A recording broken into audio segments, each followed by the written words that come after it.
किस लिए वो इसलिए आया है। अगर वो कहीं से भटकता है तो नारद जी जाकर के उसको सतमार्ग बना। कंस को समझाने का काम नारद जी ने ही किया। जब भी कोई ऐसी समस्या आई, नारद जी को स्वयं में एक बार भ्रम पैदा होगा तो भगवान से कहा है, तुम सम पुरुष न मूसम नारी, तुम सम पुरुष मूसम नारी, तुम सम पुरुष मूसम नारी, तुम सम पुरुष मूसम नारी, यह संजोग कछु रचा विचारी, यह संजोग विधि रचा विचारी। ये सब लीला है भगवान की। लीलाओं को हम लोग ये नहीं माने कि भगवान ने ऐसा क्यों किया, भगवान ने ऐसा। भगवान सब लीलाओं को बनाते हैं और उन्हीं को मिटाते भी।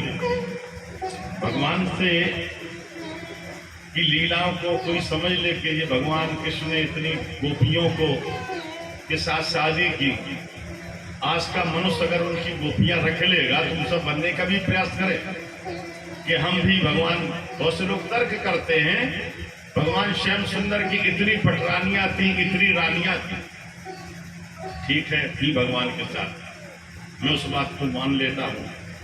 लेकिन भगवान ने जब गोवर्धन पर्वत उठाया था तो आज का मनुष्य क्या गोवर्धन पर्वत उठा सकता है? 7 दिन तक क्या तर्जुनी की अंगुली पे भगवान सबकी यदुवंशियों की रक्षा कर सकते? कोई नहीं। एक ऐसी मनुष्य इस पृथ्वी पर बहुत से ऐसे प्राणी हैं जो तर्क से जीते हैं, वो तर्क से मरते हैं।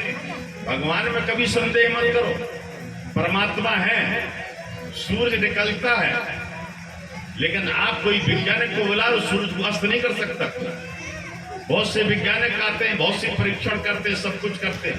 आज जो 9 तपा चल रहा है, इसको कोई वैज्ञानिक कोई किसी तरीका मिला दे।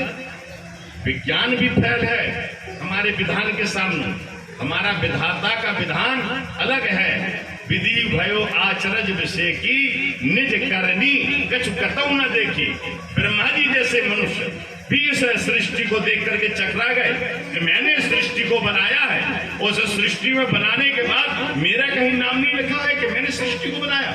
किसी की दुकान होती तो दुकानदार का नाम लिखा रहता, उसका फर्म का नाम लिखा रहता, लेकिन ब्रह्मा जी ने देखा मेरा कहीं नाम नहीं है।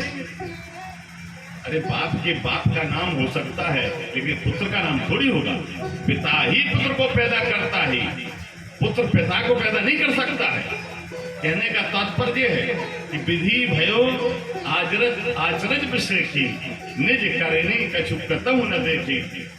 उसी प्रकार से भगवान पर संदेह करना, भगवान की लीलाओं पर संदेह करना।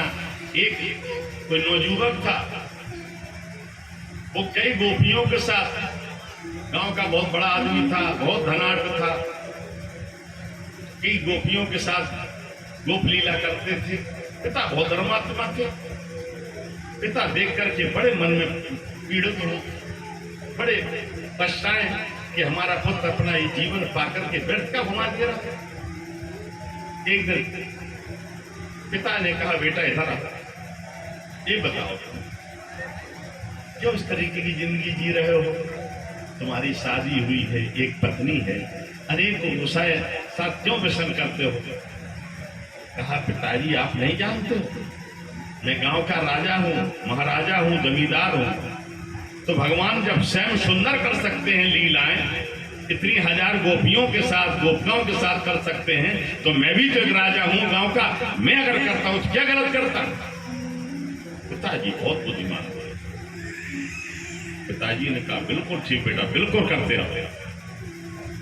एक दिन रात्रि के समय अपने शैया पर लेटे हुए हैं, तो शैया पर लेटने के बाद पिताजी ने नौकरों को बुलाया और एक मन का एक पत्थर उठाए और कहा, चलो तुम लोग उठाओ इस पत्थर को, मेरे पुत्र के ऊपर रखना, लेकिन कहीं ऐसे मत उसको छोड़ मत देना, नहीं प्राण निकल जाएगा। मेरी बात समझिएगा।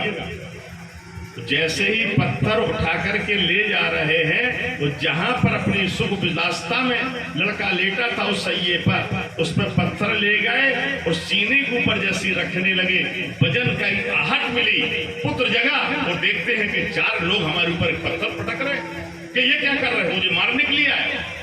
पीछे से पिता की आवाज, बेटा मारने के लिए नहीं आए, तुझे मारना नहीं चाहते, तो फिर क्यों पिताजी हमारे ऊपर पत्थर रखे हुए? नहीं बेटा, पत्थर नहीं रखे हैं, तुम भगवान श्याम सुंदर के वंशज हो। भगवान इतनी 1000 रानियों के साथ लीला करते थे, तुम 4-5 के साथ लीला कर रहे हो, तो तुम्हारे साथ उतना ही हम प्रयोग कर रहे हैं। एक मन का पत्थर तुम नहीं सहन कर सकते हो क्या? इतनी गोपियों तुम व्यसन कर सकते हो, वासना का शिकार बन सकते हो क्या? तुम एक मन का पत्थर अपने सीने पर नहीं बर्दाश्त कर सकते हो?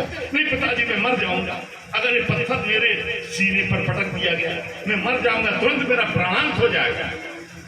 तो भगवान की नकल मत करो, भगवान की नकल करोगे तो पछताते रहे। भगवान ने तो गोवर्धन पर्वत अपनी छनूरी अंगुली पर 7 दिन तक यदुवंशियों की रक्षा की थी। उसी प्रकार भगवान के ये चरित्र हैं, इनको सुने, इनको समझें, इस पर चलें। भगवान जो कहते हैं श्याम सुंदर गीता में है, उसको करना है। भगवान जो करे हैं उसको नहीं करना है। भगवान राम की लीलाओं को करना भी है, जो कहते हैं वो भी करना है, अनुकरणीय है। लेकिन श्याम सुंदर जो वक्तव्य दें, जो आपको शिक्षा दें, उसको करना है, लेकिन उनकी लीलाओं को नहीं करना है। उसी प्रकार श्रीमद् भागवत जी आपको सिखाती हैं, जो मेरी लीलाएं हैं, इन लीलाओं को करने की क्षमता तुम में नहीं है। अगर क्षमता है तो एक मन का पत्थर क्यों नहीं उठाते? उसको उठा लो, उसको बर्दाश्त कर लो, तुरंत उठा सैया से पिताजी के चरणों में गिरा। पिताजी आप देखो, कोई आज के लोगों को ऐसे ही समझाना पड़ता है। अगर किसी कथा से समझा जाए तो नहीं समझेंगे, उनसे कहे ऐसे लीला करो, तुरंत समझ गए और अपने संयम से अपना जीवन जीने लगे।